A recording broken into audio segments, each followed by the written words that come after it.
Hello everyone, I hope you're doing well. As you know that we are covering up the syllabus of Eklavya Model Residential School, जो कि basically syllabus का जितना भी mock रहने वाला है, we are covering it actually topic wise or you can say syllabus wise. So अभी तक 2 या 3 mock test आ चुके हैं according to the syllabus. So this is the next syllabus topic which is planning, its types, year plan, unit plan, lesson plan, everything. The question will be based on this. So let's see कि आप कितने questions कर पाते हैं.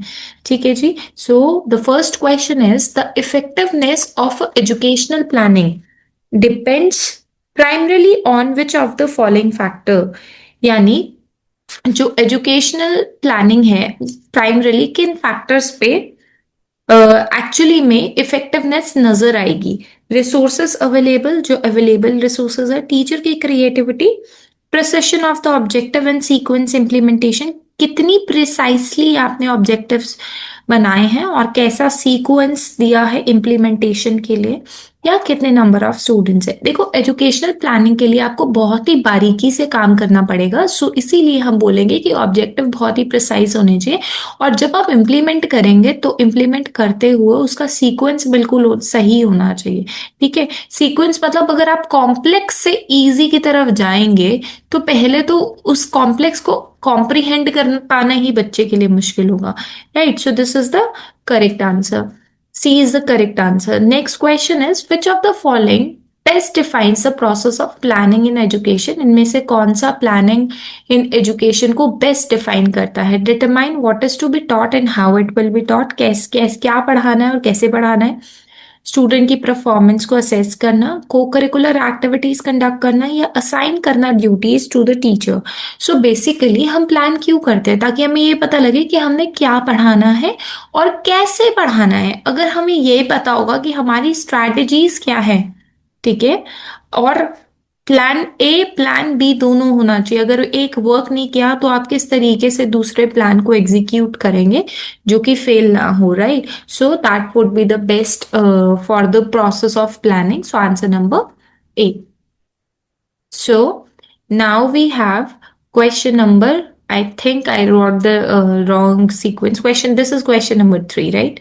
Which one of the following is not a characteristics of a good lesson plan? एक अच्छा lesson plan की characteristics क्या नहीं होंगे. फ्लेक्सिबल तो होगा, clear learning objective, fix time allocation जो है ना वो नहीं होगा. उसका रीजन ये है, जब आप फिक्स कर देते हो बच्चे का टाइम एलोकेशन हर एक्टिविटी के लिए, ठीक है, तो उस टाइम पे कई बार क्या होता है वो उतना काम नहीं कर सकता. प्रोविजन फॉर इवैल्यूएशन, यस, अगर आप एक लेसन प्लान में बच्चे को इवैल्यूएट नहीं करते हैं, चाहे एक्चुअली में आप फॉर्मेटिव असेसमेंट ले रहे हैं, ओरली आपने पूछ लिया, एक बार चीजों को रिकॉल करा दिया जो पढ़ाया है, so the best answer would be the answer number C. The relationship between a unit plan and a lesson plan आपस में सिमिलर होता है. क्यों? फॉर एग्जाम्पल कि मैंने आज प्लांट्स जो है वो यूनिट प्लान का है, उसी के अंदर फोटोसिंथेसिस भी होगा. ठीक है, उसी पार्ट के अंदर आपका ये यूनिट है कि हमने प्लांट कवर करना है, उसी के अंदर आपका स्ट्रक्चर ऑफ लीफ होगा, उसी के अंदर आपका लेट्स से वैस्कुलर बंडल होगा, उसी के अंदर बहुत सारी चीजें जो प्लांट से रिलेटेड है वो सब होंगे. ठीक है, तो इन सबको आपने फर्दर लेसन प्लान्स में बांट दिया.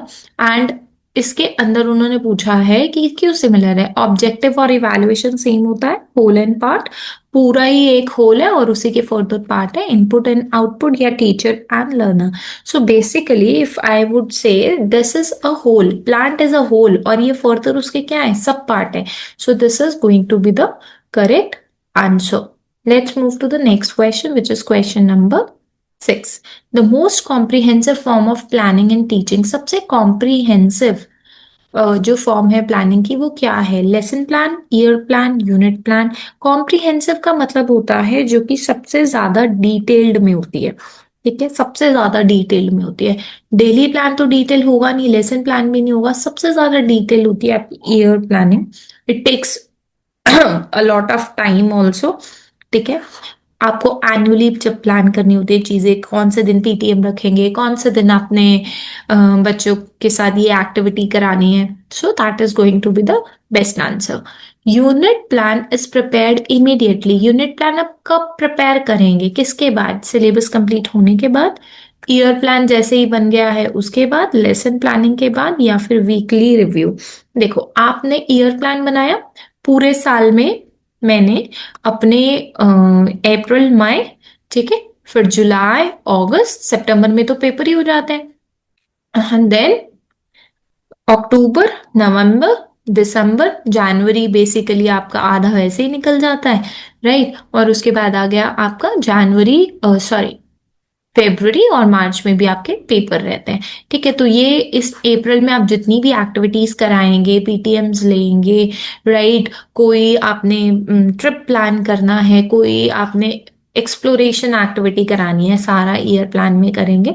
उसके बाद आपने कोई सिलेबस जब बनाना है, तो सिलेबस बनाने से भी पहले आपने क्या कोशिश करनी है कि हम ईयर, जो unit plan is prepared immediately, जब आपने ईयर प्लान बना लिया उसके बाद यूनिट प्लान बनाना शुरू कर दीजिए। अप्रैल में मैं प्लांट्स कवर करा दूंगी, मई में मैं लेट सपोज एनिमल्स वाला पार्ट कवर करा दूंगी, ठीक है। So this is the best answer. Let's move to the next question. So answer number B is the correct answer.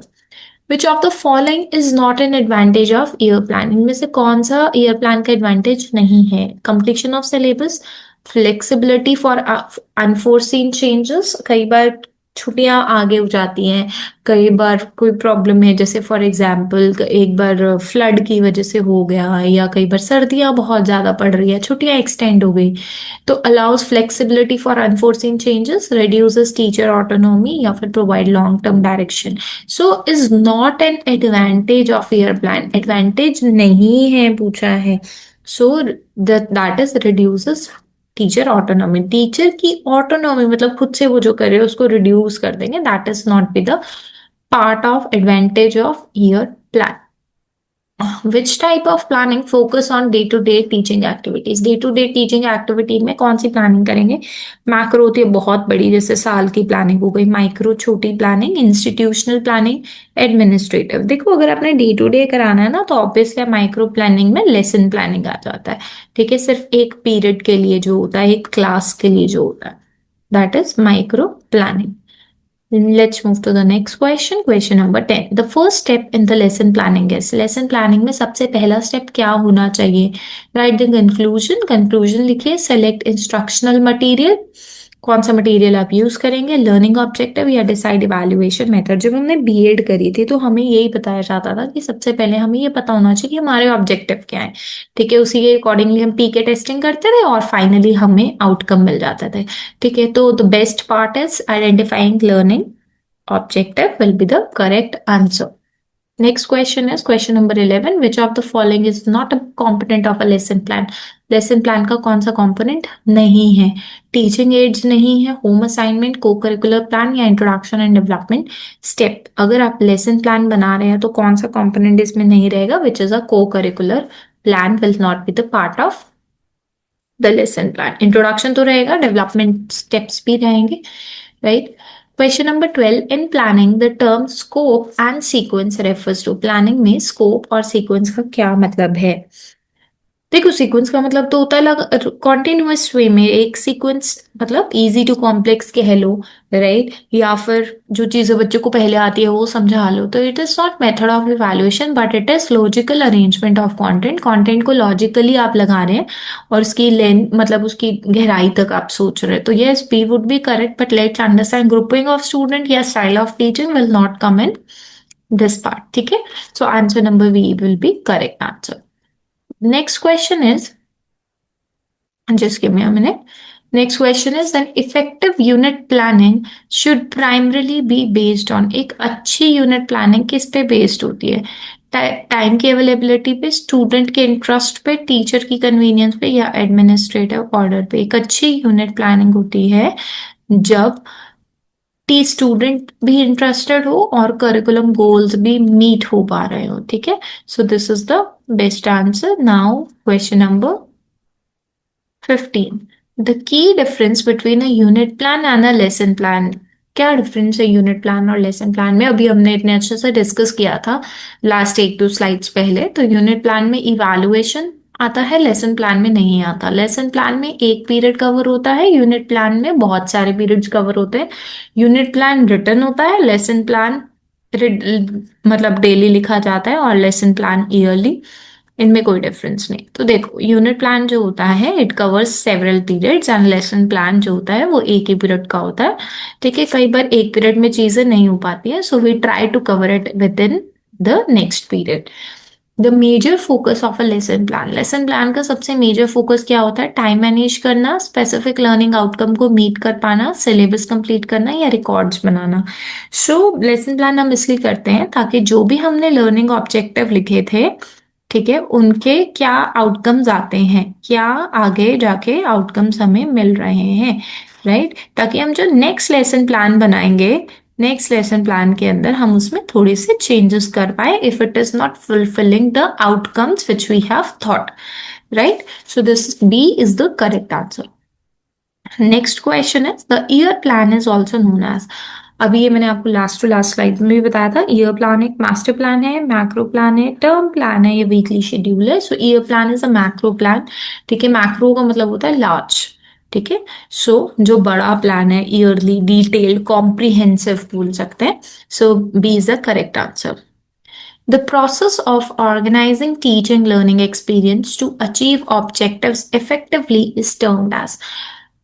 क्या पूछा है इन्होंने कि हम एक ऐसा प्रोसेस जिसमें हम टीचिंग को और टीचिंग लर्निंग एक्सपीरियंसेस को ऑर्गेनाइज करते हैं to achieve objectives. Objective effectively आ सके, उन्हें क्या बोलते हैं? Execution. We call it evaluation. Execution तो होता है किसी चीज को, सेटअप को एग्जीक्यूट करना, फॉलो करना या लागू करना। इवैल्यूएशन जो आपने सीखा उसका आपने टेस्ट लेना। प्लानिंग, प्लान करना, या फिर motivation. So yes, the answer would be planning, because the process of organising, जब आप ऑर्गेनाइज कर रहे हो अपने टीचिंग लर्निंग एक्सपीरियंसेस को ताकि आप ऑब्जेक्टिव तक पहुंच पाओ, that is planning. Question number 19 is which among the following helps in correlating lessons across different subject। ठीक है, आप लोगों ने सुना है आजकल एक टर्म बहुत ही पॉपुलर है, इंटीग्रेटेड लर्निंग। सारे सब्जेक्ट्स को एक साथ किस तरीके से हमने कराना है, ये कॉन्सेप्ट भी बहुत बार आ रहा है। मल्टी डिसिप्लिनरी मतलब जैसे कि आपने, लेट सपोज आप कोई टॉपिक ले लेते हैं, पॉल्यूशन ले लेते हैं, राइट? तो आपने पॉल्यूशन को कैसे साइंस के साथ जोड़ा, ठीक है, कैसे आपने एसएसटी में कुछ डाटाज दिखा दिए, कैसे आपने एसएसटी में डाटाज नहीं, कौन से ज्योग्राफिकल एरियाज में सबसे ज्यादा पॉल्यूशन है, फिर आपने मैथ्स में कुछ डाटाज दिखा दिए, कुछ फिगर्स दिखा दिए कि इस एरियाज में इतना है। लैंग्वेज तो कवर हो ही जाएंगी, इंग्लिश, हिंदी, जो भी आप लैंग्वेज कर रहे हैं। तो आप देख रहे हैं इससे आपने मैथ्स भी कवर कर लिया, साइंस भी कवर कर लिया, एसएसटी भी कवर कर लिया। So this is multidisciplinary. So अब उन्होंने बोला है लेसन को डिफरेंट सब्जेक्ट्स के साथ कोरिलेट करना, राइट? इसमें किससे हेल्प मिलेगी? Lesson plan, unit plan, year plan या फिर institutional plan. So correct answer will be unit plan. Next question is question number 20। In educational planning flexibility is most essential. Educational planning में flexibility बहुत ही ज्यादा essential होती है। क्यों? क्योंकि handling unexpected classroom situation, handle करने के लिए it ensure strict time table, या फिर डेविएशन फ्रॉम सिलेबस, कई बार हम सिलेबस के कहीं और ही चले जाते हैं। It limit students participation. देखो, हम एजुकेशनल प्लानिंग तब करते हैं क्योंकि फ्लेक्सिबल होना पड़ेगा। हमें पता है कि क्लास में अनएक्सपेक्टेड सिचुएशंस कई बार आ जाती हैं, ठीक है, जैसे अभी मैंने आपको बताया कुछ वेदर कंडीशंस हो सकती हैं, ठीक है, कि कई बार ऐसा होता है कि कुछ वेदर कंडीशंस की वजह से स्कूल के टाइमिंग्स चेंज हो जाते हैं, ठीक है।